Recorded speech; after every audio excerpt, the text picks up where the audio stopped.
So there's this place in the Negev desert called Tel Beersheba. This is believed to be the biblical Beersheba where Abraham lived. Yes, Abraham of the Bible. And what's interesting is that at the entrance of the site, they've got this ancient well. And they believe that this well could be the well of Abraham. But here's the big problem. There's another site just a few miles away, and they also claim to have found the well of Abraham. So, which one is it? Or maybe it's neither of them. After days and days of research, I've stumbled upon a few archaeological papers that reveal the answers, and I'm genuinely shocked. Not only do we find evidence that points to the well of Abraham, but in the process we discover this 150-year-old book, written by a man who travels the land from Dan all the way down to Beersheba, and he writes down and draws illustrations of everything he sees. And when he gets to Beersheba, he finds this well, ancient well in the middle of nowhere, where there was no city there was nothing. But then we flip to the next page and we keep on reading, and he writes something about Beersheba that absolutely blew our mind away. It kind of changed everything we thought we knew about Beersheba. So, cue the intro.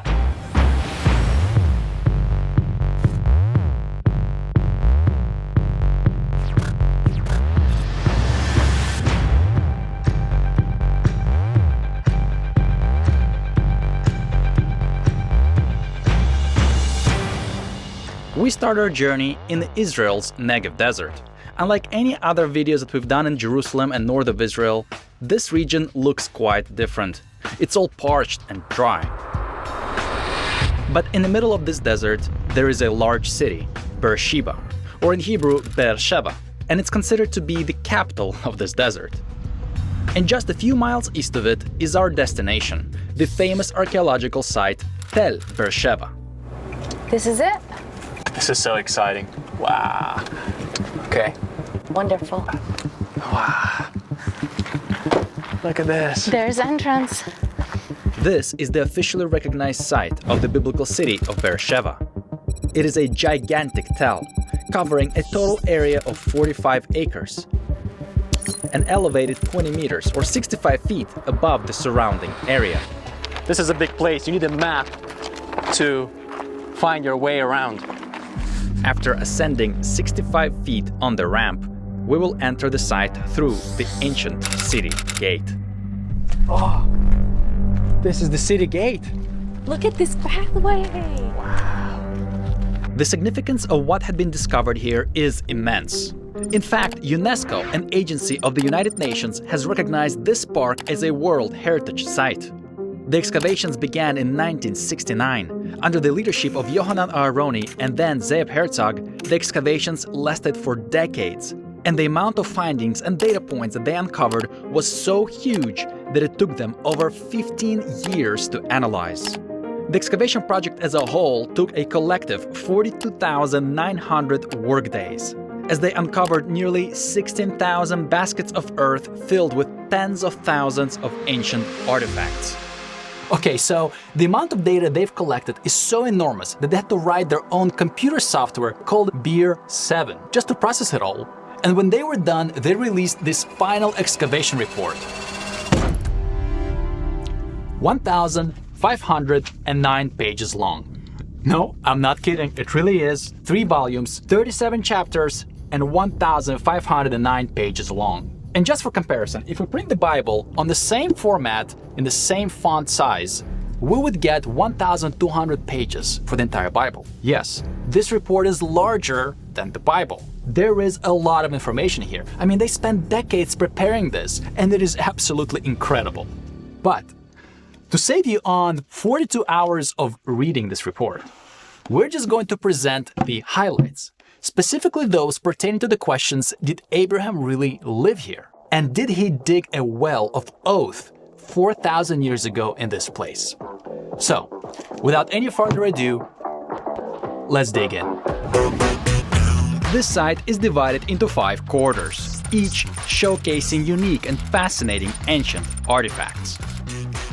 At the entrance is the outer gate, stone foundation topped with mud bricks, a structural element you'll see a lot throughout the site. At the gate, a drainage channel can be seen, covered by stones and incorporated into the pavement. It is believed this channel once led the excess rainwater away from the city to prevent damage to the walls. How old are these rocks? I don't know. Did Abraham walk here? Right out the main gate is the city square. All streets led to this central plaza, typically where the local market and gatherings could be held. And anyone standing in the city square could not miss the governor's palace, an impressive structure that stands out in size and design. Down the main street is the residential quarter, but unlike most houses, these were integrated into the city wall.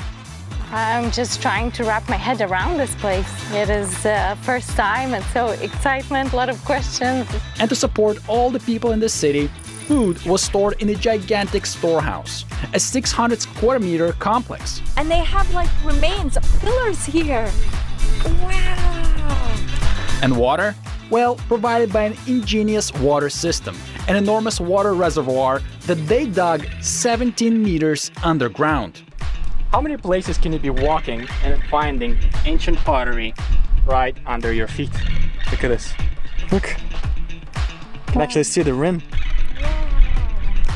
That is so cool. There are so many cool discoveries in this site, and one of the most significant of them is the horned altar. This is incredible. They found here an actual altar, even though they found the horns and the altar kind of disassembled and reused in the walls, but still they were able to put it together like a puzzle, and it's a stone altar. Some archaeologists believe it to be the high place, an altar that Josiah destroyed in the 7th century. A truly fascinating discovery. Okay, but we're not here to look at the altar. We're here to find the answers to the main question. Where is the well of Abraham? Wow. I think this is it. That's the well. Yeah. Ooh. Yo. Look how deep this thing is. Oh my goodness. You can't even see the... I think I see a reflection of water, but you can't really see the end. Okay, so in Genesis 21, it says that Abraham goes to live in the Negev, somewhere around this area. And he enters a territory under the control of King Abimelech, or in Hebrew, Avimelech. And of course, if you live in the Negev, you need water. So Abraham digs a well, but then the servants of Abimelech come and they seize this well. And this causes a big dispute between Abraham and the men of Abimelech. So then Abraham goes directly to the king and complains to him. And when King Abimelech hears about this problem, he says something in the like that he was not aware of this before. And so Abraham and Abimelech decide to avoid war and instead make a treaty. And to seal this treaty, Abraham gives Abimelech 7 lambs. Then the two men swear an oath, and Abraham is publicly recognized as the true owner of this well. And as a result, it says they call this place Beer-sheva. And that's because in Hebrew, Be'er means a well, and Sheva means an oath, the well of oath. While there are many wells in Israel, this one is very special. I mean, this well represents one of the first treaties ever made between Philistines and the patriarchs. This well represents the foundation of the name to the city of Beersheba. So it would be really awesome if we could identify its true location. Which brings us to the main question, is this the well? Can you imagine this could be the well that Abraham dug? I mean, that's mind-blowing. Can you imagine nothing here, just a few tents of Abraham, this well, water, Abimelech? But how do they know that this is the well that Abraham dug? Is there any archaeological evidence to point, hey, this does date to 4,000 years of age? To answer this question, we'll need to look at the archaeological records and examine the facts. This particular well is located at the entrance of the city, but it is outside of the city walls. Zev Herzog, baffled by this unusual spot, suggests that the well was dug first and then the city was built around it, or next to it. So this part sits very well with the biblical story, and it looks like we have something very promising here, but we shouldn't jump to conclusions so fast, we need to keep digging deeper. The well was dug down to the astonishing depth of 69 meters. To put into perspective, that is roughly equivalent to a 20-story building. If we take into account that the whole mound is only 20 meters tall, that means that the well goes 15 stories below the mound. This depth should guarantee that they would have water all year long if they tap into the water source beneath the ground. But unfortunately, we can't go down there right now to examine it. Even the archaeologists had technical difficulties getting to the bottom when they were excavating this well. But luckily, there is another pit. It is located on the north side of the city, and it is much wider, much larger, and it even has an ancient staircase that leads to the very bottom. This is it. Wow. Wow. So we walk through that tunnel and come out on the other side, right? Yeah. Let's do it. Let's do it. Let's do it. Whoa. Look how huge it is. We are going really deep down. That's a lot of stairs. That is a lot of stairs. Oh. These stairs look like they are from the ancient times. None of them are symmetrical. Yeah. Wow. You feel like an air conditioning on you. Wow, yes. I can feel the cold air. Wow. Do you feel it? Yeah. That is cool. Oh, that's insane.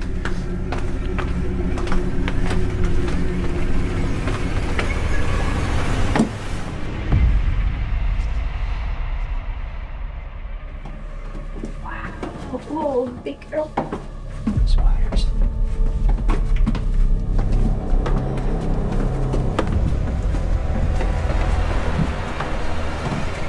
Whoa. Yes.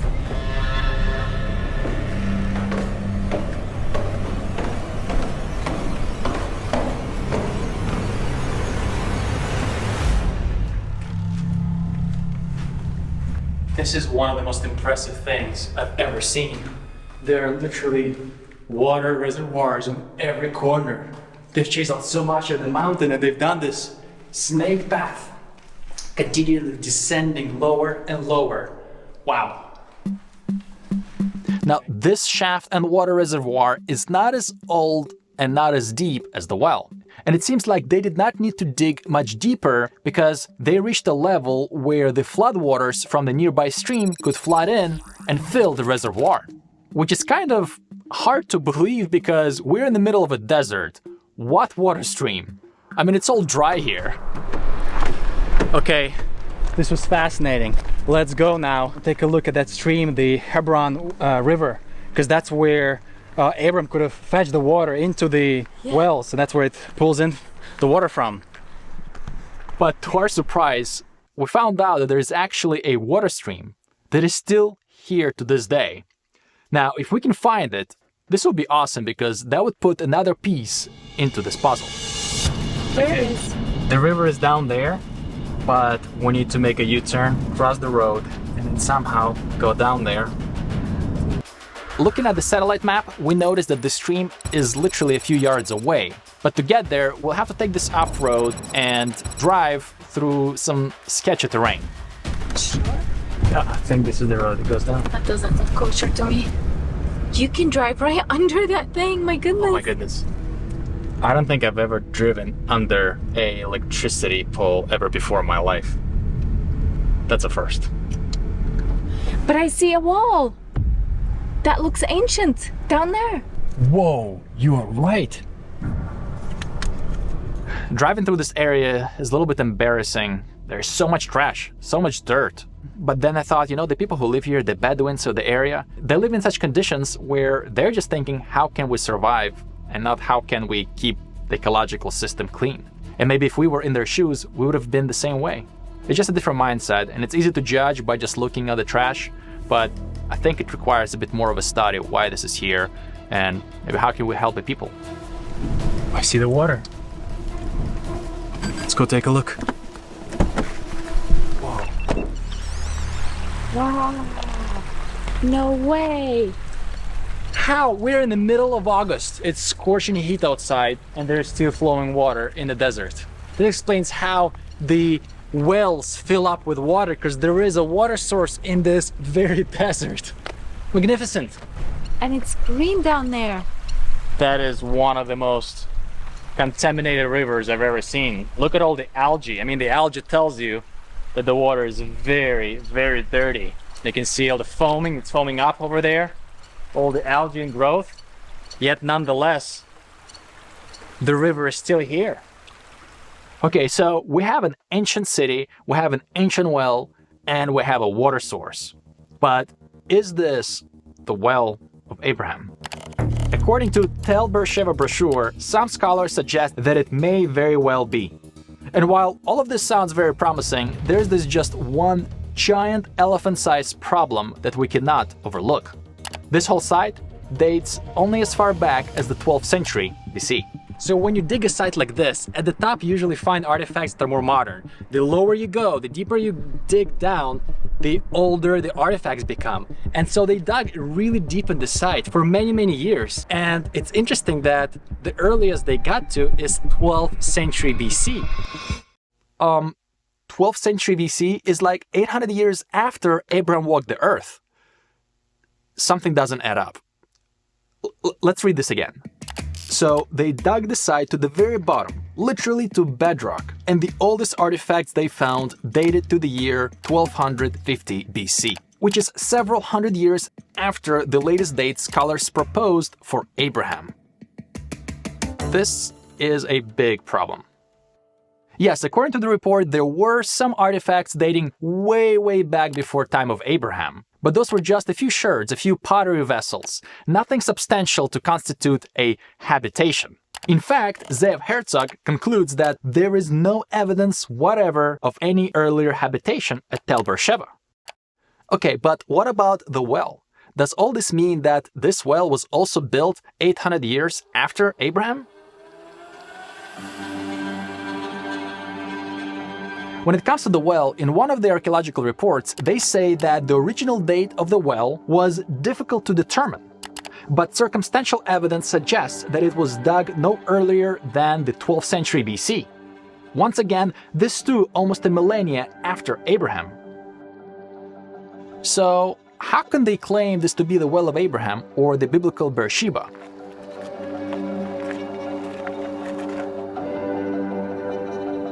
Why there are not many archaeological findings at this site from time of Abraham?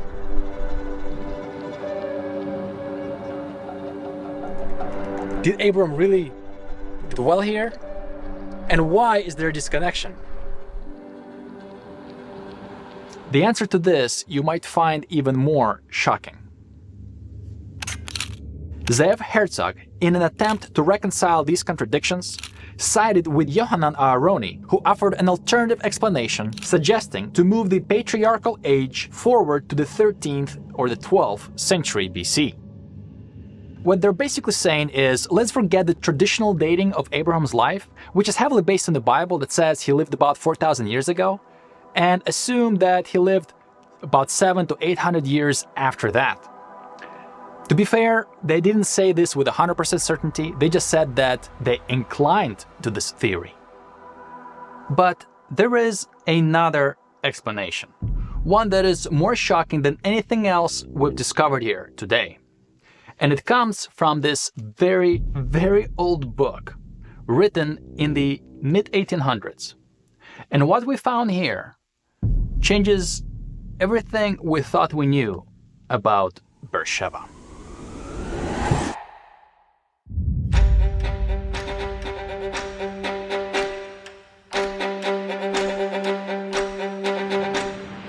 This explanation is heavily connected with the other suggested site for Beersheba, one that is located only a few miles away at the edge of the modern city. All right, let's go. Wow. So there is this place called Abraham's Well International Visitor Center, and they claim to have the actual location of the Well of Abraham. And even though they closed the place due to an event that they were hosting, they allowed us to get in and film before the event started.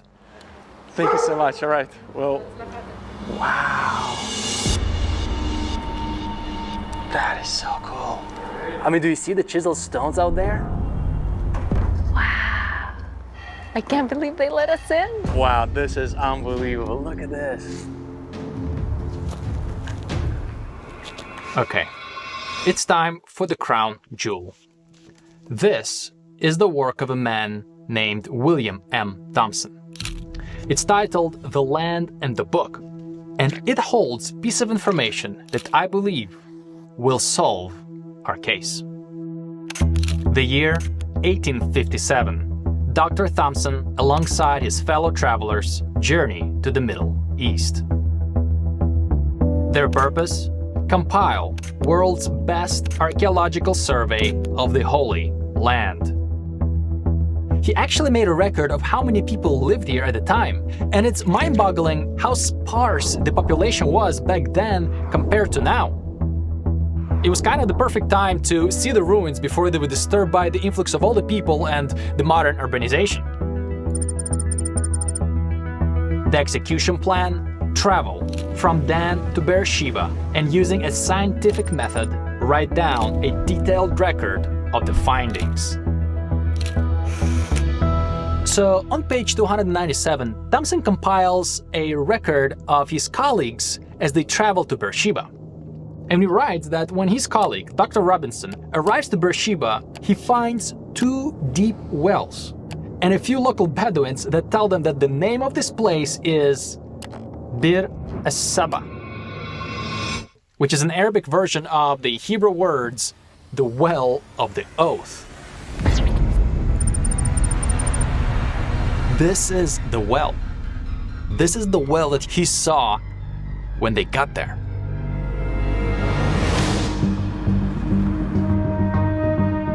Wow, this is so cool. I can't believe we're looking at an ancient well. There's another one there, another opening. Wow. The same thing. Just like in the Thompson's account, there are 2 wells here, the second one located only a few feet away. Another one. Interesting. Why are there 2 next to each other? And the crazy part that he says that these wells were still in use when he got there. And he even tried the waters, and he writes that the water in both wells is pure and sweet and in great abundance. Now that is an incredible eyewitness testimony to something that seems like the well of Abraham. But how do we really know what year it dates to? I honestly did not expect it to look like this. I really was expecting desert, ruins around, and like this tiny little hole in the ground. This is so different from what I envisioned. But you know what? I have a question. How do we know that this is actually Abraham who dug this one? How do we know this is the same one? I mean, in this area could have been a lot of them. How do we know this is the exact well? So when it comes to dating this well, there's this interesting record of Lieutenant Konder, who found an inscription in Arabic dating to the 12th century. But the problem is that the inscription did not mention Abraham. It simply said Muhammad Rasul Allah, which translates to Muhammad the Messenger of Allah. So I inquired my father-in-law Sohail about this. Even though he is a Christian, he has a lot of experience in speaking with Muslims over the years, as he lived most of his life in Nazareth. And he had told me that an inscription like this is very famous amongst Muslims. It is something that they say as a profession of their faith. For example, the Great Mosque in Medina, Saudi Arabia, has a gate with the same inscription. So what does this inscription mean? Why would they put it on the well? But how does this relate to Abraham and Abraham's well at all? Well, Sohail further explained that Abraham is one of the key figures in Islam, and that could be this connection to the well. Okay, so we know now that, according to Arab tradition, this is the well of Abraham. It was even preserved in the naming of the site, Bir Saba. So it is possible that in the 12th century, they put a stamp on this well, the Muhammad Rasul Allah inscription, to commemorate its significance to the Muslim faith. But again, this is only a speculation based on tradition. Okay, if Abraham was here, if he dug this well, can you imagine we're like literally touching the well of Abraham? And I can see here the layer. This is restoration at the top. It's kind of obvious that the rocks have been placed here recently. But then on the bottom, those square chiseled rocks, that's just...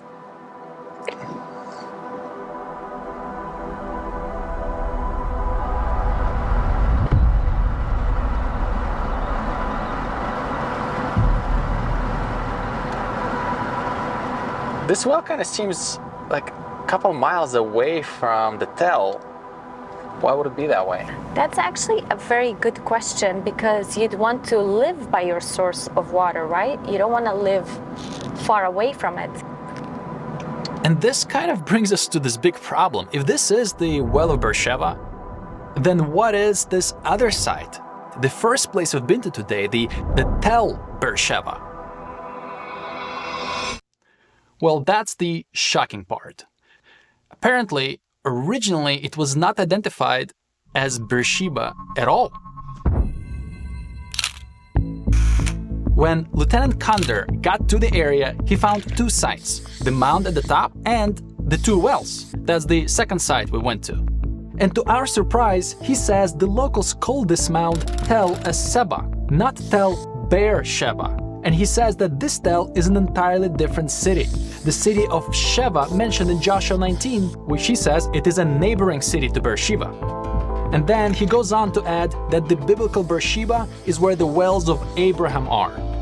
And of course this makes perfect sense, because if you rely on the Arab tradition, you rely on the naming of the sites. Tel Sheba, Tel Sheva, and Bir Sheba is Beersheba.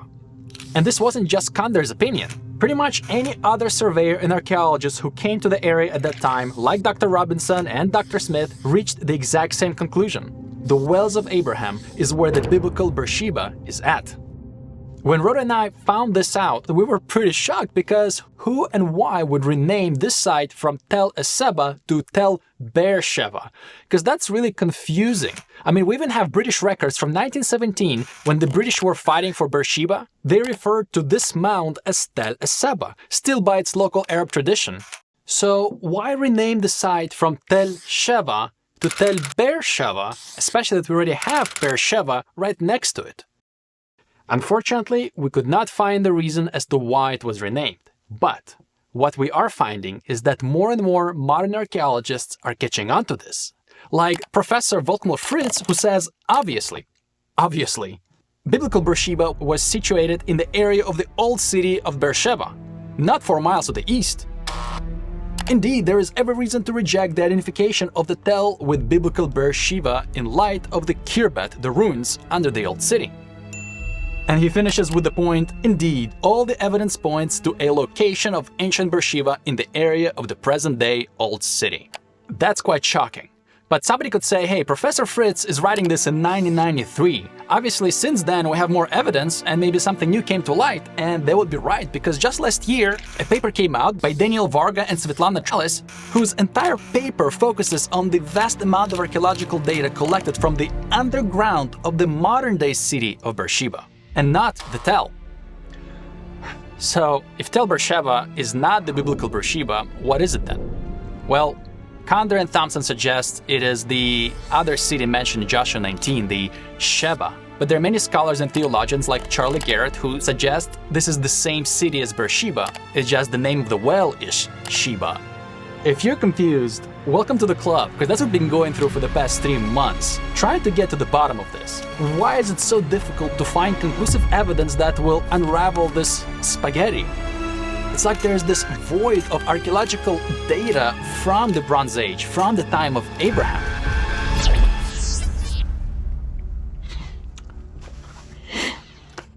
We need help. Hi, how are you? How are you guys? Excellent. Wow, thank you so much for taking this call.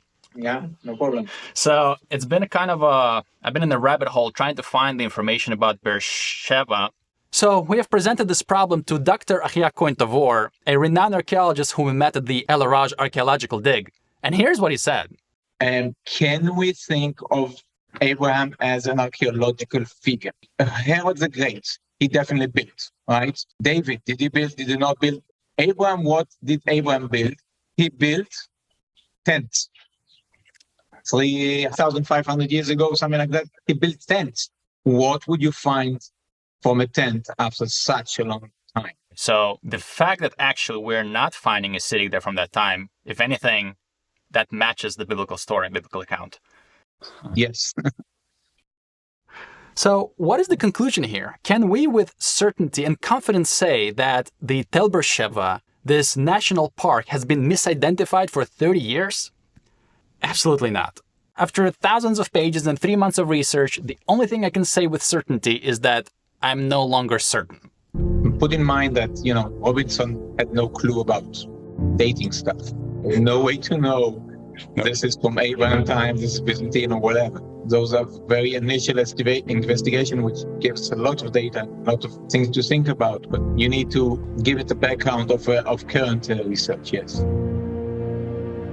We should be very careful making any dogmatic claims. After all, there is still a chance that the Arab tradition is wrong, that Kandar and Thompson they're wrong, and that Herzog was right, and the edification of Beersheba is at the Tel Beersheba site. Is it this one or one nearby? Like, I'd imagine a lot of wells were dug during that time. And then their rivals would stump them back up, and then they would dig more. I love what Herzog said in his 1500 pages final report. We offer this work not as a final report, but as a starting point for further scientific inquiries. Rhoda and I have only spent a couple days at the site and a few months in research. But these people, they have spent their entire lives. And without their hard work, none of this would be possible. So we applaud all of those who have spent their lives excavating, studying it, and protecting it so that you and I may step back in time into biblical history and literally walk on the streets of an ancient Israelite administrative city.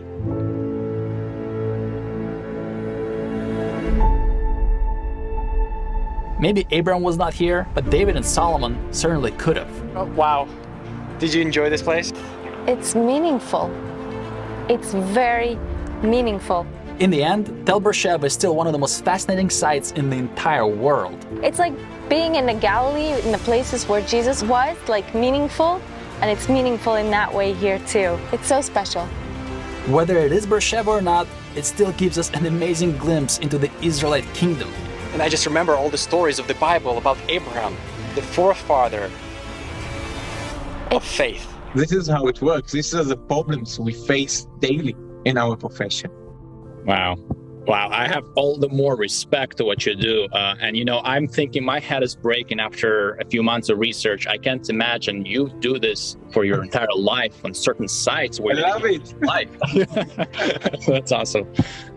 So where do we go from here? What is the conclusion here? Well, despite the vast amount of data we have today of all of this region, it's not enough to tell us exactly where Abraham was. We have to rely on tradition, which is part of the collected data set. And we have to remember that Abraham lived in tents, just like Dr. Cointavor said. So what can we expect to find from a tent? Not much. But we did find something interesting. In our research, we found this 1901 map drawn by Dr. Robinson. He went there with one purpose only, and that is to find all of the wells that are believed to be the wells that Abraham dug. And to his surprise, he found 7 of them. And that's really cool because Sheva is not just oath, it also means 7. Yep, that Hebrew word, it has 2 meanings, oath and number 7.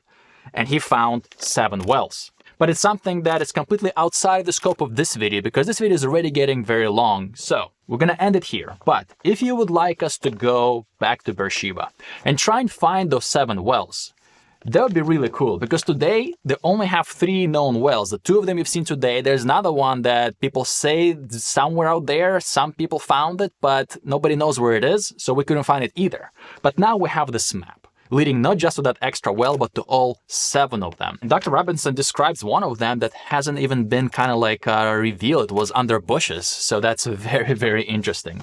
If you think it's a good idea to go back there, please let us know in the comment section below, and maybe there will be a part 2 to this expedition. Wow, guys. Well, we sure hope you enjoyed this video. I mean, Abraham. The friend of God. Yes. Oh, yeah, speechless. I'm really speechless from everything you've seen today. So, beautiful. All right. Until next time, God bless you. And the best is yet to come. Amen. Let's go. Let's go. It's a wrap. I know how much you like to go into water. This is a no-no.